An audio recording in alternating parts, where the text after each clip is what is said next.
Então vamos conversar sobre o diálogo. Quando eu hesito em não trazer o que eu penso aqui para o outro, qualquer receio, como receio de desagradar, receio de brigar, receio de como o outro vai receber e reagir, eu estou impedindo que o outro tenha acesso a essas vulnerabilidades, a quem de fato realmente sou eu. E também eu acabo não dando espaço para saber quem de fato é o outro. E isso cria uma superficialidade, uma não conexão nessa relação. Então, o porquê dessa postura? É essa pergunta que a gente se faz aqui. O porquê, às vezes, da nossa postura aqui em ter esse receio de colocar à frente o nosso posicionamento? É sempre esse receio aqui do que a gente vai fazer na vida, do que a gente vai comunicar com o outro. É bem acontece é que quando a gente está indo ao encontro de se constituir enquanto pessoa, tendo uma ideia de mundo, ali mais ou menos dos 2 anos de idade até os nossos 18 anos de idade, a gente vai construindo uma ideia de mundo aqui. E a gente vai se posicionando. E às vezes a nossa posição, o nosso papel é muito de reclamação, de achar que tudo acontece com a gente e a gente não sabe por qual motivo. Ou então a gente resolve, salva a vida dos outros, resolve tudo da vida dos outros, menos da nossa. Né? Então tem essa ideia de salvar as pessoas. E às vezes a gente também fica naquele lugar de pessoa que fez algo que não foi bacana e que é tido como vilão da situação. Então, dentro desses papéis, muitas vezes, esse diálogo passivo, na maioria das vezes, ele vem desse lugar de vítima que a gente se coloca. Por isso que é tão difícil dialogar, porque a gente vai se colocando ali como vítima da situação. O que a gente se coloca aqui, né? É muito mais fácil a gente reclamar, falar sobre esse assunto, achar isso chato e ficar reverberando isso no nosso discurso, na nossa história mental.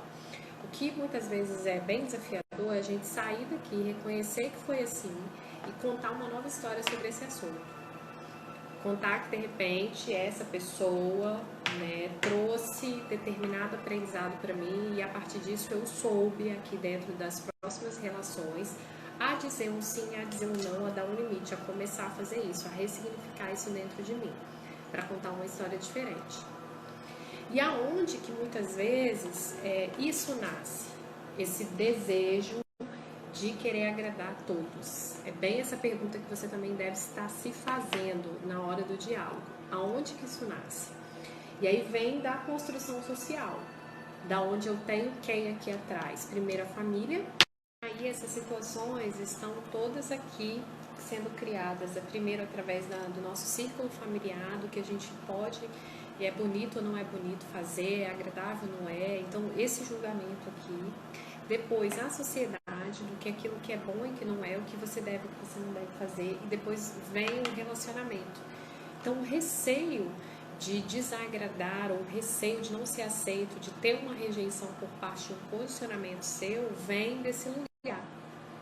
Que não é muitas vezes aqui um lugar de mudança. Aí você vai me falar, mas eu sou totalmente diferenciada, eu leio, eu sou uma pessoa que foge dos padrões, mas em algo aqui você anda repetindo e que faz você não ter esse posicionamento aqui na sua vida. E por que isso? Justamente voltando para cá, a história que você observou que aconteceu aqui na sua vida e como você conta ela. E daí é sobre isso.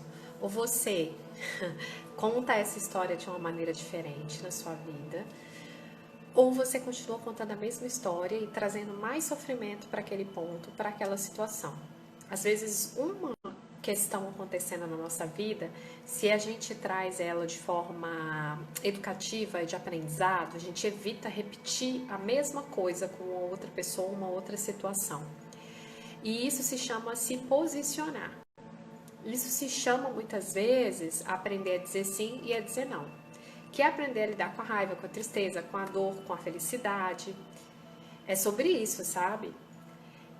Não é conto de fadas, mas é a realidade, lidar como ela se apresenta. E isso é muito importante para que a gente tenha praticidade, para que a gente tenha paz interna e principalmente possa progredir na vida. Me diz aí o que vocês acharam. Normal que a gente sinta muita dificuldade, muito desafio em recontar essa história pra gente. Por isso um processo terapêutico que a gente sempre vai ao encontro de desenvolver. E por isso também o tempo das coisas é importante. Se dá essa pausa, esse respiro e avaliando que a gente vive hoje no momento social onde tudo é muito instantâneo, tudo muito rápido, tudo muito hollywoodiano. E queremos colocar isso nos nossos processos pessoais, de pensamento, de emoções, e aonde não encaixa.